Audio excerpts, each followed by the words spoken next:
794 ईस्वी जापान के दिल में एक नया शहर जन्म ले रहा था। पहाड़ों के साए और दरियाओं की नदियों के बीच वो राजधानी वजूद में आती है जो आने वाले 1000 सालों तक जापान की रूह कहलाएगी। ये है क्योटो, वो शहर जिसे दुनिया आज सिटी ऑफ 1000 टेम्पल्स के नाम से जानती है। यही है वो मुकाम जहाँ पर शहंशाहों ने अपने तख्त सजाए, जहाँ बुद्धिस्ट टेम्पल्स और शिंटो श्राइन्स सदियों से कायम हैं। उस जहान की गलियां आज भी माजी की सरगोशियां सुनाती हैं। सवाल ये है कि क्योटो आखिर किस तरह जापान के कदीम राजधानी शहर बना और इस शहर की तारीख में दुनिया में क्या विरसा छोड़ा। आपको माइंड साइंस हिस्ट्री में इंटरेस्ट है तो जनाब सोच घर के साथ जुड़ जाइए, इसे सब्सक्राइब कर लीजिए और वीडियो पसंद आने पे इसको लाइक भी कीजिएगा। जनाब 794 ईस्वी में जापान के एम्परर कानमू ने अपनी राजधानी नारा से एक नए शहर मुंतकिल करने का फैसला किया।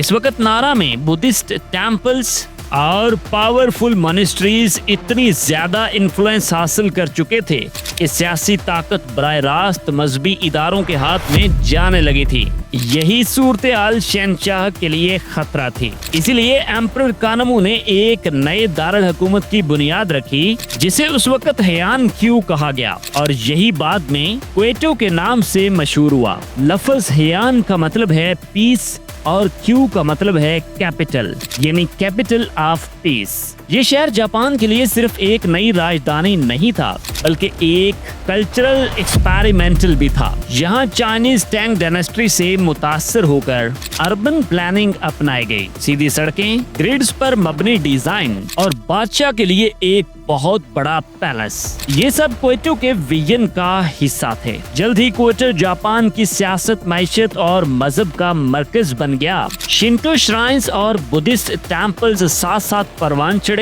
जिसने इस शहर को एक यूनिक रूहानी शनाख्त दी। अगले 1000 साल तक क्योटो जापान का इंपीरियल कैपिटल रहा और यहाँ उन रवायात ने जन्म लिया जो आज पूरी दुनिया में जापानीज कल्चर के तौर पर जानी जाती हैं। क्योटो का असल रंग उस वक्त निखरा जब यहाँ इंपीरियल कोर्ट अपनी शान शौकत के साथ कायम हुआ। हेयान पीरियड जो कि 794 से 1185 तक रहा, उसमें ये शहर क्योटो इल्म अदब, शायरी, मौसीकी और फाइन आर्ट का मरकज बन गया। इस दौर में मशहूर किताब द टेल ऑफ गेंजी लिखी गई जिसे दुनिया का पहला नॉवल कहा जाता है। क्योटो की गलियां सिर्फ सियासी ताकत का ही नहीं बल्कि अदब और तहजीब का मरकज भी बन गईं। लेकिन जनाब वक्त के साथ साथ जापान की सियासत में एक नया किरदार उभरा और ये थी समुराई क्लास। ये जंगजू तबका आहिस्ता आहिस्ता इतना ताकतवर हो गया कि शहंशाह की ताकत महज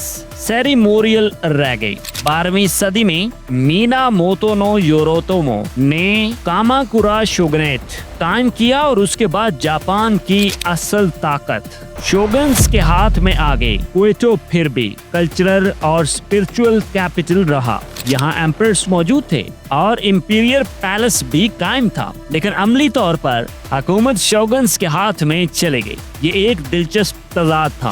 क्योटो में भी शहंशाह मौजूद मगर ताकत कहीं और। 13वीं से 16वीं सदी के दौरान क्योटो ने कई जंगें और खाना जंगियां भी देखी, खास तौर पर ओनियन वार जो कि 1467 से लेके 1477 तक लड़ी गई जिसने शहर को तबाह कर दिया।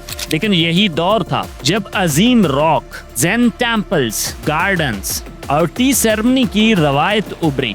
लेकिन जंग और तबाही के बावजूद क्योटो ने अपनी कल्चरल डीएनए को मजबूत रखा। जनाब क्योटो की तारीख सिर्फ शान और शौकत से भरी नहीं बल्कि ये शहर बार बार खाकिस्तर हुआ और अपनी राख से दोबारा जी उठा। 15th सेंचुरी में जागीरदारों के दरमियान ताकत की कशमकश ने पूरे जापान को खाना जंगी में झोंक दिया और झड़पों का सबसे बड़ा निशाना क्योटो बना। 1467 में शुरू होने वाली ओनियन जंग ने 10 साल तक शहर को जलाया। महल्लात, मंदिर और बाजार आग में भस्म हो गए। यानी शाहिदीन के मुताबिक एक वक्त ऐसा था कि क्योटो के बेशतर हिस्से में सिर्फ मलबा और खामोशी रह गई थी। लेकिन जनाब ये कहानी यहीं खत्म नहीं हुई। 16वीं सदी में ओदा नोबुनागा और उसके बाद टोयोटोमी हिदेयोशी ने शहर को फिर से जिंदा किया हिदेयोशी ने अजीम फोशिमी किला तामीर करवाया और शहर के गिर्द मजबूत दीवारें खड़ी की ताकि आइंदा ये आसानी से दुश्मन का शिकार न हो सके।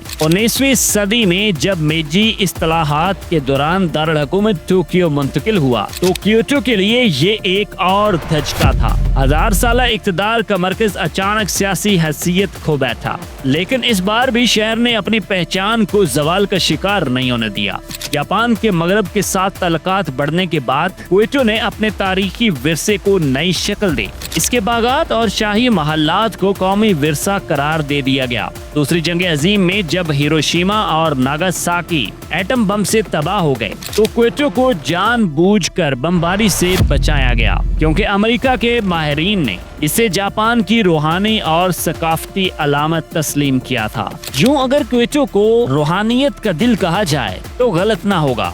यहाँ 1600 से जायद बुद्धिस्ट मंदिर और शिंटो श्राइन्स मौजूद हैं, जो इसे जापान का सबसे बड़ा मजहबी और सकाफती मरकज बनाते हैं। सबसे नुमाया क्यूमिजो डेरा, जिसकी लकड़ी की बालकोनी पहाड़ के दामन में खड़ी है और मौसम बहार में जब चेरी ब्लॉसम खिलता है तो ये मंजर एक ख्वाब सा लगता है। इसी तरह किनकाकुजी यानी सुनहरी मंदिर अपनी सुनहरी झलक के साथ जापानी फन तामीर का नायाब नमूना है। शिंटो श्राइन में सबसे ज्यादा मशहूर है फोशिमी इनारी ताइशा, जहाँ हजारों सुर्ख दरवाजे हैं जिन्हें तोरी गेट्स कहा जाता है। पहाड़ के रास्ते पर एक जादुई सुरंग बनाई गई है। ये जगह न सिर्फ मजहबी अकीदत रखने वालों के लिए अहम है बल्कि सियाहों के लिए भी जापान की सबसे ज्यादा देखी जाने वाली मुकामात में शामिल है। ये मंदिर और इबादत गाहें सिर्फ पूजा के लिए नहीं बल्कि जापान की कलेक्टिव मेमोरी और शनाख्त का हिस्सा हैं। यहाँ पर ईंट और दरख्त सदियों की कहानी सुनाते हैं और ये विरसा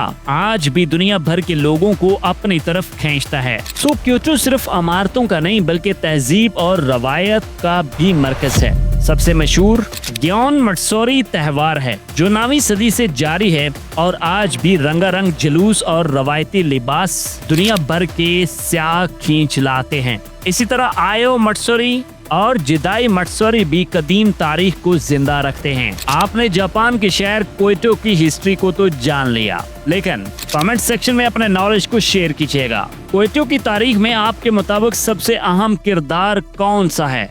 आज दुनिया में किस चीज के लिए क्योटो को जाना जाता है? क्योटो कब से जापान का अहम शहर रहा? क्योटो कहाँ वाक़या है? और मेरा आखिरी सवाल कि क्योटो ने आलमी शोहरत कैसे हासिल की? अपना जवाब कमेंट सेक्शन में लाजमी दीजिएगा, मैं इंतजार करूंगा। ले जनाब, अब मैं आपको अपनी राय बताता हूँ। मेरी नजर में क्योटो सिर्फ एक शहर नहीं बल्कि वक्त का जिंदा शाहकार है। ये हमें दिखाता है कि सकाफत, रूहानियत और तारीख कैसे एक साथ चलकर एक शहर की पहचान बना देती है, चाहे वो सियासी ताकत या जंगों के बीच ही क्यों न रहा हो। जापान के इस क्योटो शहर की कहानी हमें ये भी सिखलाती है कि तबाही और मुश्किलात हमेशा जवाल का सबब नहीं बनते। अगर सकाफत और विरसा महफूज रहे तो हर बार दोबारा जन्म लिया जा सकता है। आपका इस बारे में क्या कहना है? कमेंट्स में ये भी बताइएगा। वीडियो पसंद आई है तो इसको लाइक भी कीजिएगा। आपको माइंड साइंस हिस्ट्री में दिलचस्पी है तो चैनल के साथ जनाब जुड़ जाइए, ताकि हम जनाब हिस्ट्री को भी जानते रहें और एक दूसरे को सीखते और सिखलाते रहें। अभी तक सब्सक्राइब नहीं किया तो सब्सक्राइब भी कर लीजिएगा। मिलते हैं जनाब आपसे नेक्स्ट वीडियो में। अल्लाह हाफिज।